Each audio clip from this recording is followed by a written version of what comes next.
August 9. So August 9 பார்த்தீங்கன்னா international கோவொர்க்கிங் டேங்கிறாங்க. So கோவொர்க்கர்ஸ் நீங்கள் வேலை செய்கிற இடத்துல பார்த்தீங்கன்னா அவங்க கோவொர்க்கர்ஸோட சப்போர்ட் வந்து ஒரு முக்கியமான ஒரு ரோல் வந்து சொல்லலாம். ஸோ நீங்கள் லீவ் போடும்போது அவங்க உங்கள் வேலையை பார்த்துக்கிட்டாங்க, அவங்க லீவ் போடும்போது உங்கள் வேலையை பார்த்துக்கிடுவாங்க. ஸோ அதனால் கோவொர்க்கர்ஸோட சப்போர்ட்டை அப்ரிஷியேட் பண்ணுற விதமாக தான் வந்து இந்த நாள் இருக்குது.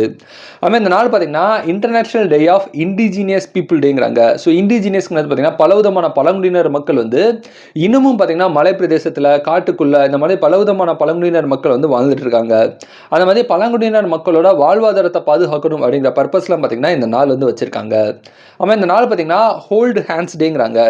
ஸோ ஹோல்டு ஹேண்ட்ஸ் டேங்கிறது ஒருத்தர் கஷ்டத்தில் இருக்கும்போது உங்கள் ஃபேமிலி ஆகட்டும், உங்கள் ஃப்ரெண்ட்ஸ் ஆகட்டும், உங்கள் ரிலேட்டிவ்ஸ் ஆகட்டும், நீங்கள் கஷ்டத்தில் இருக்கும்போது உங்களுக்கு சப்போர்ட் பண்ணுறாங்க இல்லையா? ஸோ நான் இருக்கேன் அப்படின்னு உங்கள் கைகளை பிடிச்சி உங்களுக்கு ஆறுதல் சொல்லி சப்போர்ட் பண்ணுறாங்க இல்லையா? ஸோ அந்த மாதிரி மனுஷங்களை அப்ரிஷியேட் பண்ணுற விதமாக தான் இந்த நாள் வந்து இருக்குது. ஸோ இது போக ஆகஸ்ட் 9 வேறு ஏதாவது டே தெரிஞ்சால் கமெண்ட் பண்ணுங்கள். இந்த நாள் இந்த உலகத்தில் யாரோ ஒருத்தருக்கு பிறந்த நாளாக இருக்கும். உங்களுக்கு பிறந்த நாளாக இருந்தால் உங்களுக்கு என்னோட இனிய பிறந்த நாள் வாழ்த்துக்கள். So happy birthday to you. Thank you.